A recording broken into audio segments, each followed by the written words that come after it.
It's a popular saying that wine gets better with each passing day. Now, can we say the same thing about love? Today on the show, we delve into the fiery embers of young, passionate love against the evergreen, slow-burning flames of old love.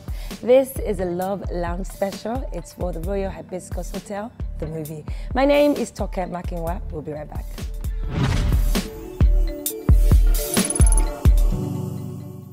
Welcome back to the Love Lounge special for the Royal Hibiscus Hotel, the movie. We're joined by two of our guests. Sheila is a spoken word creator and a writer. Yes. Welcome to the show. Thank you very much. And this young man right here, Sheila, became very popular. He's an actor. Everyone knows he's a versatile actor and a budding director.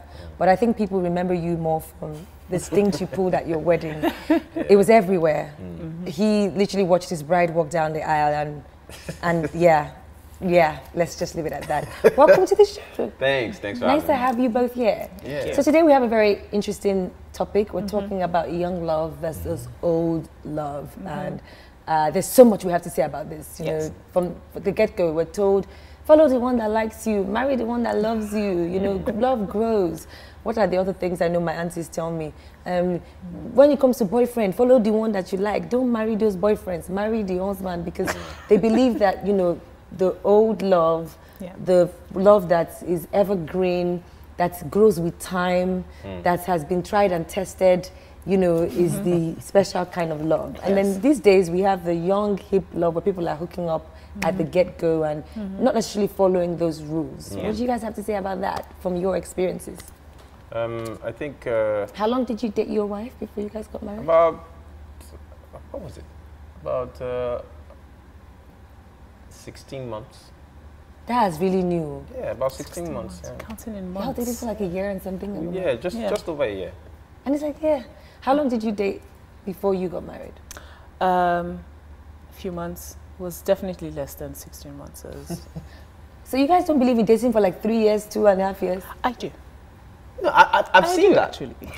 I've seen that. I've seen people do that. I mean, I have... How do you know someone in 16 months?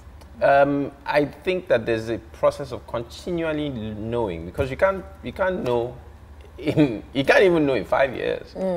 True. Like what happened with me was that I got married knowing that I would continue the process of knowing.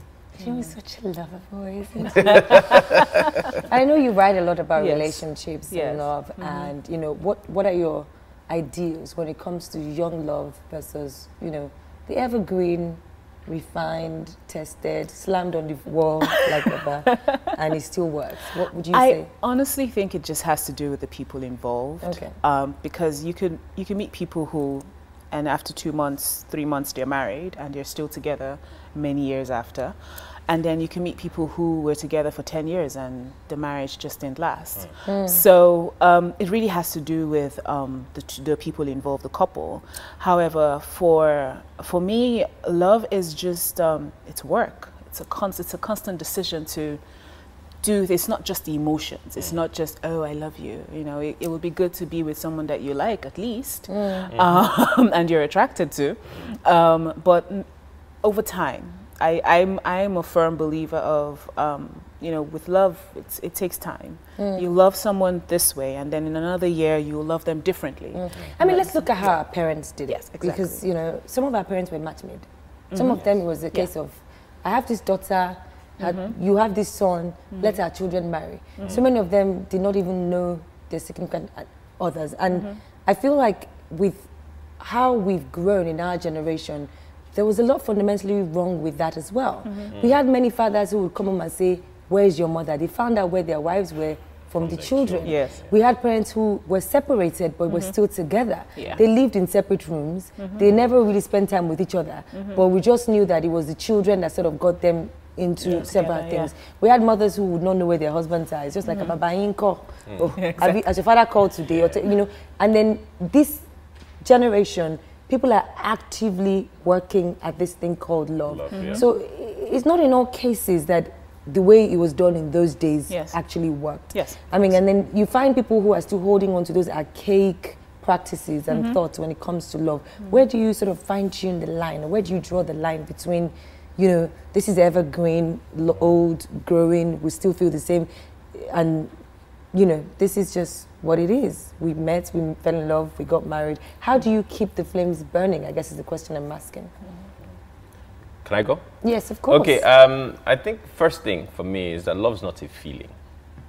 It's not a feeling. It's part of it is in there where you have emotion, but it's not always like, you know, I'm married to this beautiful woman. I don't always like her, but I'm in love with her. How does that work, Seun? I don't always like her. Yes. So at certain times we might not agree. Okay. She might be on my nerves. She might really, really vex me, but I stay committed. I stay committed to her. Like, if no matter what it is she's done, and we are out of tune, I stay committed. Like, okay, if I know she has a flat tire and I'm leaving, I still help her change it. Even though you're not talking to her? Even though I'm not talking to her at the time. Okay. That's what I mean. All right. Interesting. We're going to go on a quick break. When we come back, the conversation is still budding. I guess we'll finally get to where we're supposed to get to. It's the Love Lounge special. Don't go away. We'll be right back. Welcome back to the Love Lounge special for the Royal Hibiscus Hotel, the movie. We've had a very interesting conversation, but it's still going on. Sharon and Sheila joined me in the studio, and we're talking about young love versus old love. Now, in the last segment, we kind of, you know, went off a little bit. Now, bringing it back to young love, old love. For someone who hasn't experienced young love, maybe even from a, you know, family, or because sometimes when we think about love, we only think it comes from your significant other. Yeah. But you know, people have dysfunctional upbringings. Yes. Maybe in the home, you just never experienced young love. Do you think that those sort of, I don't want to call them, I'm looking for the word. I mean, do you think like such situations can sort of hinder a person from fully giving themselves to love? Maybe.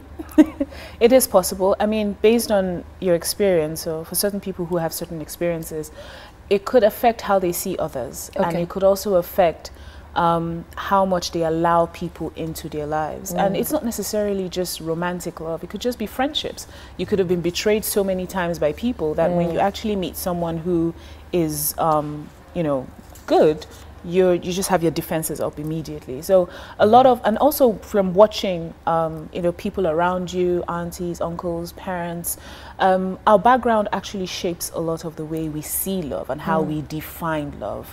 I know for a fact, for me, love is an action word. You don't just say I love you and not do it.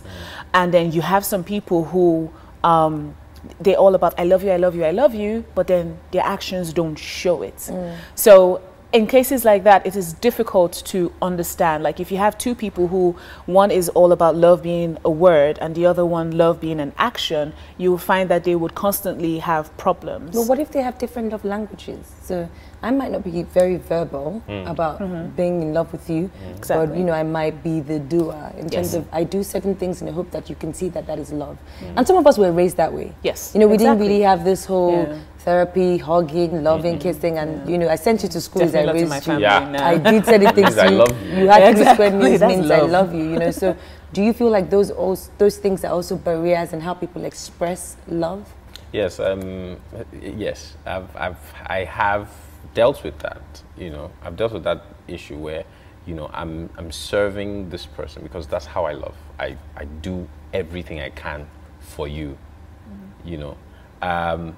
And the thing is that the other person might not speak the same language, the same love language you might have, because my love language, for instance, is acts of service. Yeah. The other person's love language could be words of affirmation, or touch, or gifts. Try this young guy, you sabi all this love baby. Hey! I see why you usually best into what you burst into when you watch your wife. How long have you been on this love journey? A while. A while. Have you had any bad experiences? Actually, no.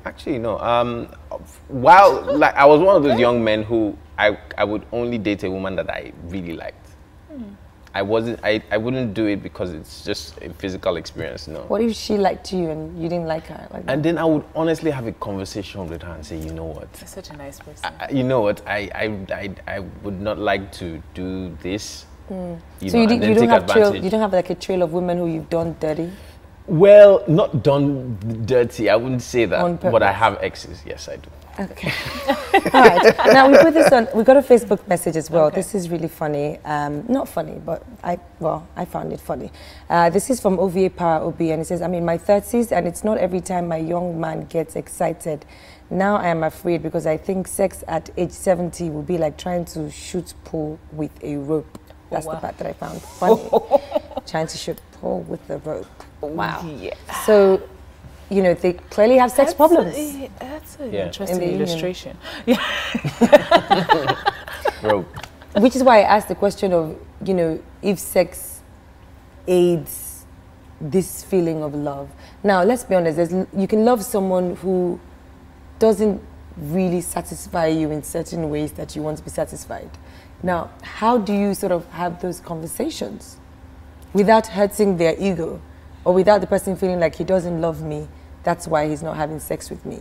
He doesn't love you because he probably doesn't enjoy sex with you. So how do you have those conversations without making, I mean, look at this person leaving it on Facebook saying they're in their 30s and she feels like there are issues in their sex life, and if they're 70, she can only imagine what it would be like. But it's nice that she still wants to have sex with him when she's 70. Exactly. Yeah, that's a good thought to have. Intimacy is very important. It's very, very important. And I mean, intimacy is different from sex.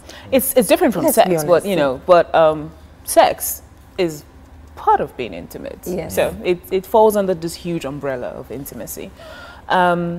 And it's important to be able to have a conversation. Again, it goes back to this whole thing of being an action word and also being able to communicate. So if it's not working, you should actually be able to say, maybe we should try something else, or is there something wrong? And then the other person, because I look at it this way, especially in a marriage, the husband and the wife are both there to please each other. The husband is there to please the wife, and the wife is there to please the husband. So if the husband isn't being pleased, the wife should know about it. And if the wife is not being pleased, the husband should know about it. But sometimes culturally and where we're from, we're Africans, and you know, a lot of us were raised in certain surroundings and sort of social areas where it was kind of grey. You couldn't just really be expressive about sex. Most especially as females, you're almost made to accept whatever kind of sex that you get, and the fact that you want to be vocal about wanting your man to please you in a certain way makes you now being open to criticism, with people thinking she probably has a large sex appetite, or she's promiscuous, or she's and the lines are very blurred in those areas. And we know the usual regular mommy and daddy style that everyone talks about, and they relate that with old people, where it's like, you know, there's no spice anymore in this, it's just let's just get it over with, and that's that. Now, how do we begin to change those conversations where, as a female, you know, long term, you want to always have sex with this person, and you want to always, you know, work on your sex life without the person basically looking at you like, you know, where have you come from? Who have you been with? As a man, if your wife sort of started telling you, do this, do that, I mean, I don't know if she does, but just saying, would you be... You see, the thing is, I'll definitely be open to that. It's important to be open to that because, like she said, these two people in the marriage are there to please each other. 100%, my intention should be to please my wife. 100%, vice versa. Now, on the other hand, you see, the societal thing is not just for women. There's a stigma for men too. But, you know, a lot of the time, if, for instance, they are not performing, you know, that myth-wise discussion that people have. Oh, he's the man. You know, if he's not there, it's hard for him to discuss because he'll feel less of a man. You get what I mean? So first of all, the conversation with his wife needs to be that it's not just his problem, but their problem that they need to solve together. And if the wife has a problem with not satisfying him, It's their problem. What tends to happen is that between man and wife, they're like, okay, you are not satisfying me, go fix it. But when you look at young love and old love, do you feel like the old people were very limited in certain things? You know, I don't want to even think about how old people... I think they were limited. Really? I think they were limited because there was not as much information out there today. Oh, I mean, they're just not telling us. Well, I'd like to thank both of you for coming on the show. This has been a very deep conversation because Shehu is a very deep man. Very deep. And Sheila also has a deep side as well. And I'm wishing you all the best with your marriage. Thank you know, you. hopefully we can have another conversation many years to come, and it would have gone from love. young love towards old love, evergreen, slow flames of old love. That's it on the Love Lounge special today. This is for the Royal Hibiscus Hotel, the movie. And of course, we'd like to thank our sponsors before we go. A massive, massive thank you to the Royal Hibiscus Hotel, also to Fidelity Bank, Johnny Walker, Bailey's, and Ciroc. My name is Toke Makinwa. Chat with you on the next episode of Love Lounge Special, the Royal Hibiscus Hotel, the movie.